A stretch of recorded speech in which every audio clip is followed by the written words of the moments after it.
আসসালামু আলাইকুম, welcome everyone to this channel. সহজ টেকনিক চ্যানেলের পক্ষ হতে সকলকে আন্তরিক প্রীতি এবং শুভেচ্ছা। প্রিয় দর্শক, ছাত্র জীবনের অর্থই হলো জীবন থেকে 20 থেকে 25টি বছর অতিবাহিত করা। যারা এই 20 থেকে 25 বছরেও ইংলিশে স্কিল বৃদ্ধি করতে পারছেন না, তাদের জন্য এই চ্যানেলের ভিডিওগুলো একদম পারফেক্ট। আপনি যদি ইংলিশে খুবই দুর্বল হয়ে থাকেন, এই চ্যানেলের ভিডিওগুলো আপনার মনের কথা বলে দেবে। আপনি যদি এই চ্যানেলের ভিডিওগুলো দেখেন, বুঝতে পারবেন এই চ্যানেলের ভিডিওগুলো আপনার মনের কথা বলে দিচ্ছে। যারা চ্যানেলটি সাবস্ক্রাইব করেছেন, সকলের সুস্বাস্থ্য এবং দীর্ঘায়ু কামনা করছি। আপনি এই চ্যানেলে নতুন হয়ে থাকলে চ্যানেলটি সাবস্ক্রাইব করুন, ভিডিওতে লাইক কমেন্ট করে বন্ধুদের কাছে ভিডিওটি শেয়ার করে দিন। আপনি উপকৃত হবেন, আপনার বন্ধুরাও উপকৃত হবে। আর কথা নয়, এখন আমরা মূল পর্বে যাব। প্যাটার্ন নং 1-এ কী থাকছে? আমি একজন ছাত্র। এখানে যদি আপনি ভালো করে লক্ষ্য করেন, দেখবেন আমি যিনি, ছাত্র তিনি। আমি ব্যস্ত, এই ব্যস্ত ব্যক্তি যিনি, আমিও তিনি। সে একজন শিক্ষক, এখানে শিক্ষকও যিনি, সেও তিনি। আরও একটি লক্ষণীয় বিষয়, এই বাংলা বাক্যগুলোতে কোনো ভার বা ক্রিয়াপদ নেই। এই বাংলা বাক্যগুলোতে কোনো ক্রিয়াপদ নেই। এমন ধরনের সেন্টেন্সকে যখন ইংলিশে কনভার্ট করব, তখন এর প্যাটার্নটি হবে সাবজেক্টের পর এম অথবা ইজ অথবা আর। এম বসবে শুধু আইয়ের সাথে। পৃথিবীর মধ্যে যতগুলো সিঙ্গুলার সাবজেক্ট হবে, এক বচনের সাবজেক্ট, আই ইউ ব্যতীত, সবখানে হবে ইজ। এবং সকল প্লুরাল নাম্বার এবং ইউ সহ সেখানে হবে আর। তারপর হবে নাউন অথবা অ্যাডজেক্টিভ অথবা অ্যাডজেক্টিভ অথবা নাউন, অথবা অ্যাডজেক্টিভ নাউন উভয়ও হতে পারে। দেখুন একটি সেন্টেন্স আমরা উদাহরণ দিচ্ছি। আমি একজন ছাত্র, আই এম এ স্টুডেন্ট। আমি একজন ভালো ছাত্র, I M a good student. এখানে কিন্তু এটিও কিন্তু অ্যাডজেক্টিভ। এখানে আমরা যদি গুড বসাই এরপর এ গুড স্টুডেন্ট, সেক্ষেত্রেও এখানে অ্যাডজেক্টিভও থাকলো, নাউনও থাকলো। আমি ব্যস্ত, আই এম বিজি। আমি প্রস্তুত, আই এম রেডি। আমি খুশি, আই এম হ্যাপি। আমি অসুস্থ, আই এম সিক। সে একজন শিক্ষক, শি ইজ এ টিচার। সে একজন ভালো শিক্ষক, she is a good teacher. এখানে দেখুন বাংলা বাক্যে কোনো ক্রিয়াপদ নেই।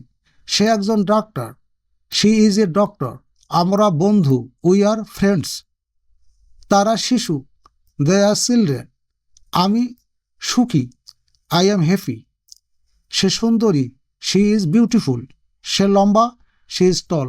এমনিভাবে যত সেন্টেন্সই থাকুক না কেন, আপনারা অনায়াসে এই ফর্মুলা অর্থাৎ এই প্যাটার্নে সবগুলো সেন্টেন্সই করতে পারবেন। দেখতে হবে সেন্টেন্সটির সাবজেক্ট এবং অবজেক্ট একই ব্যক্তি কিনা, একইকেই সাবজেক্টও যিনি, অবজেক্ট ওনাকেই বুঝেছে কিনা। দেখুন এখানে ব্যস্ত, এটা কিন্তু একটা অ্যাডজেক্টিভ বা বিশেষণ পদ, কিন্তু এই ব্যস্ত যিনি, তিনি কিন্তু আমি কিনি যিনি, আমি ব্যস্ত হতে হবে। আর বাংলা বাক্যে ক্রিয়াপদ থাকবে না। প্যাটার্ন 2, এখানে ভালো করে লক্ষ্য করুন। আমি খেতে যাচ্ছি, খেতে এটা কিন্তু ক্রিয়াপদ, যাচ্ছিটাও ক্রিয়াপদ।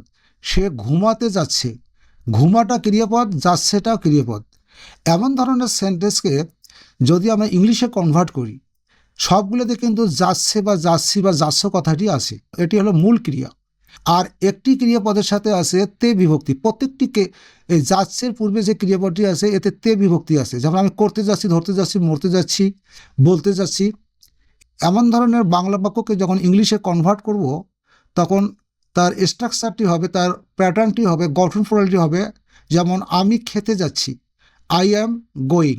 আই অ্যাম গোয়িংয়ের অর্থ হলো আমি যাচ্ছি। কোথায় যাচ্ছি? খেতে, টু ইট। ইটের পূর্বে যখন টু বসবে তখন খেতে হবে, তে বিভক্তি আসবে। প্রত্যেকটিতে দেখুন সে ঘুমাতে যাচ্ছে, she is going to sleep. আমরা খেলতে যাচ্ছি, we are going to play. সে পড়তে যাচ্ছে, he is going to study. তারা ভ্রমণ করতে যাচ্ছে, they are going to travel. আমি যেতে যাচ্ছি, যেতে যাচ্ছি, I am going to go. আমি শুরু করতে যাচ্ছি, I am going to start. যে এমনিভাবে আপনি যদি কখনো দেখেন যাচ্ছে, যাচ্ছি, যাচ্ছ আছে শেষে, তার পূর্বের ক্রিয়াপদটি যদি তে বিভক্তি হয়, সেক্ষেত্রে তার প্যাটার্নটি হবে এরকম: subject am is are going, ভার্বের পূর্বে টু বসাতে হবে। আমরা পরবর্তী স্টেপে যাচ্ছি। দেখুন প্যাটার্ন 3, আমি সাঁতার কাটতে পারি। এই পারি মানে একটা দক্ষতা বুঝেছি। সে গান গাইতে পারে, এটা দক্ষতা। এমন ধরনের সেন্টেন্সকে যখন আমি ইংলিশে কনভার্ট করব তখন ভার্ব হবে ক্যান। যেমন আমি সাঁতার কাটতে পারি, আই ক্যান সুইম।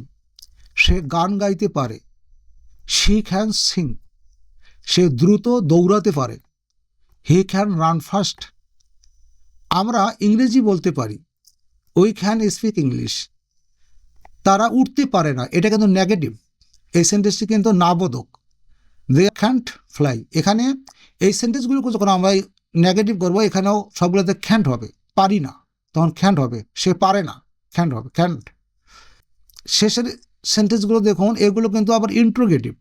তুমি কি আমাকে সাহায্য করতে পারো, এখানে কিন্তু ক্যান আসবে আগে, ক্যান ইউ হেল্প মি। তুমি কি এটা করতে পারো, ক্যান ইউ ডু দিস। তুমি কি আমাকে কল করতে পারো, ক্যান ইউ কল মি। তুমি কি অপেক্ষা করতে পারো, ক্যান ইউ ওয়েট। তুমি কি আমাকে বুঝতে পারো, ক্যান ইউ আন্ডারস্ট্যান্ড মি। এই ধরনের সেন্টেন্সকে যখন ইংলিশে কনভার্ট করব তখন ক্যান ভার্ব ব্যবহার করতে হবে। পরবর্তী স্টেপে যাচ্ছি, প্যাটার্ন 4। প্যাটার্ন 4-এ একটা জিনিস লক্ষ্য করুন, এখানে আমার একটি বই আছে। তাহলে আমার অধীনে যে কোনো একটা কিছু আছে, সবগুলো ক্রিয়াপদে কিন্তু আসে, সবগুলো ক্রিয়াপদে আসে। কর্তার অধীনে, কর্তার অধীনে যখন কোনো কিছু থাকা বোঝাবে, কর্তার অধীনে যখন কোনো কিছু থাকা বোঝাবে এবং সেখানে হবে হ্যাভ, সাবজেক্টের পর হ্যাভ। আর এখানে দেখুন আমার একটি বই আছে, আই হ্যাভ এ বুক। এখানে একটি রহস্য আছে। দেখুন আই মানে আমি, এখানে আমার হলো কেন? যখন হ্যাভ বা হ্যাজ প্রিন্সিপাল ভার্ব অথবা মূল ভার্ব হিসেবে ব্যবহার হবে, কোনো অক্সিলারি ভার্ব বা সাহায্যকারী ভার্ব হিসেবে ব্যবহার হবে না, প্রিন্সিপাল ভার্ব হিসেবে ব্যবহার হবে, তখন সাবজেক্টের সাথে, বাংলা বাক্যের সাবজেক্টের সাথে র বিভক্তি থাকবে। যদি সে থাকে সেখন হবে তার, করিম থাকে করিমের, আমি থাকি আমার। আর যদি আমরা হয় সেটা হবে আমাদের। এমনিভাবে তুমি যখন থাকো তোমার। তা আমার একটি বই আছে, আই হ্যাভ এ বুক। আমার টাকা আছে, আই হ্যাভ মানি। আমার সময় আছে, আই হ্যাভ টাইম। আমার একটি প্রশ্ন আছে, আই হ্যাভ এ কোশ্চেন। আমার একটি সমস্যা আছে, আই হ্যাভ এ প্রবলেম। তার একটি কলম আছে, এখানে দেখুন আই কিন্তু নেই, তার। হি হ্যাজ এ পেন, এখানে হ্যাজ হলো কেন? শুধু থার্ড পারসন সিঙ্গুলার নম্বরে হ্যাজ হবে, আর সব ক্ষেত্রে হবে হ্যাভ। পরবর্তী স্টেপে যাচ্ছি। এখানে একটা জিনিস খুব লক্ষণীয় এবং আপনারা মনোযোগ সহকারে বিষয়টি দেখবেন। আমি যেতে চাই, সবগুলো ভার্বের শেষে আছে চাই, চাই। তার পূর্বের ভার্বটি হলো তে বিভক্তিযুক্ত। যেমন যেতে চাই, খেতে চাই, শিখতে চাই, বলতে চাই, ঘুমাতে চাই, ধরতে চাই, পরীক্ষা দিতে চাই, হাঁটতে চাই, কথা বলতে চাই। বিভিন্নভাবে এই ধরনের যদি বাংলা স্ট্রাকচারটি হয় তখন ইংলিশে কনভার্ট করতে হবে আই ওয়ান্ট দ্বারা। আমি চাই, আই ওয়ান্ট। কি চাই? যেতে, to go, to plus verb. যে ভার্বের সাথে তে বিভক্তি থাকবে সেই ভার্বটির পূর্বে টু বসাতে হবে। আমি খেতে চাই, আই ওয়ান্ট টু ইট। আমি শিখতে চাই, আই ওয়ান্ট টু লার্ন। আমি কথা বলতে চাই, আই ওয়ান্ট টু স্পিক। আমি ঘুমাতে চাই, আই ওয়ান্ট টু স্লিপ। এমনিভাবে চাই যদি শেষে থাকে, বাংলা বাক্যে শেষে চাই হয়, তার পূর্বে যদি তে বিভক্তিযুক্ত ভার্ব থাকে তার প্যাটার্নটি হবে আই ওয়ান্ট বা উই ওয়ান্ট বা হি ওয়ান্ট বা করিম ওয়ান্ট। আর যে ভার্বের সাথে তে বিভক্তি থাকবে সেই ভার্বের পূর্বে টু বসাতে হবে। পরবর্তী স্টেপে যাচ্ছি, প্যাটার্ন 6। প্যাটার্ন 6 দেখুন, খুব ভালো করে লক্ষ্য করুন। তুমি কি ইংরেজি জানো? তুমি কি আমাকে চেনো? তুমি কি চা পছন্দ করো? তুমি কি বুঝতে পারো? তুমি কি কাজ করো? এই ধরনের সেন্টেন্সকে যখন ইংলিশে কনভার্ট করব তখন হবে ডু বা ডাজ। সেন্টেন্সের প্রথমে বসবে ডু অথবা ডাজ। থার্ড পারসন সিঙ্গুলার নাম্বারের সাথে ডাজ, অন্যান্য ক্ষেত্রে ডু। যেহেতু এখানে সবখানে তুমি আছে সেহেতু এখানে হবে ডু। তুমি কি ইংরেজি জানো? Do you know English? তুমি কি আমাকে চেনো? Do you know me? জানো বা চেনো একই, তুমি কি চা পছন্দ করো? Do you like tea? তুমি কি বুঝতে পারো? Do you understand? তুমি কি কাজ করো? Do you work? এমনিভাবে এই সেন্টেন্সগুলো হবে। প্যাটার্ন 7, প্যাটার্ন 7-এ দেখুন, এখানে বাংলা বাক্যটি লক্ষ্য করুন। এখানে একটি বই আছে। যদি কোনো সেন্টেন্সে যদি কোনো বাংলা বাক্যে স্থান বোঝায়, এখানে মানে স্থান, কোনো সংখ্যাবাচক শব্দ থাকে, একটি বই, এবং ক্রিয়াপদটি যদি আসে থাকে, আছে, সেক্ষেত্রে এর প্যাটার্ন ইংলিশকে কনভার্ট করতে হবে এই প্যাটার্ন দিয়ে, 7 নং প্যাটার্ন দিয়ে, দেয়ার ইজ অথবা দেয়ার আর। যদি একটি বই, দেয়ার ইজ। যদি দুটি বই, দেয়ার আর, এমনি আর কি। তারপর সংখ্যাবাচক শব্দটি, তারপর স্থান বা প্লেস থাকবে। যেমন এখানে একটি বই আছে, there is A book hair. প্রথমে দেয়ার ইজ অথবা দেয়ার আর হবে, তারপর সংখ্যাবাচক শব্দটি হবে, তারপর প্লেস, স্থান বোঝাবে। টেবিলে একটি মোবাইল আছে, there is a phone on the table. এখানে অনেক মানুষ আছে, there are many people hair.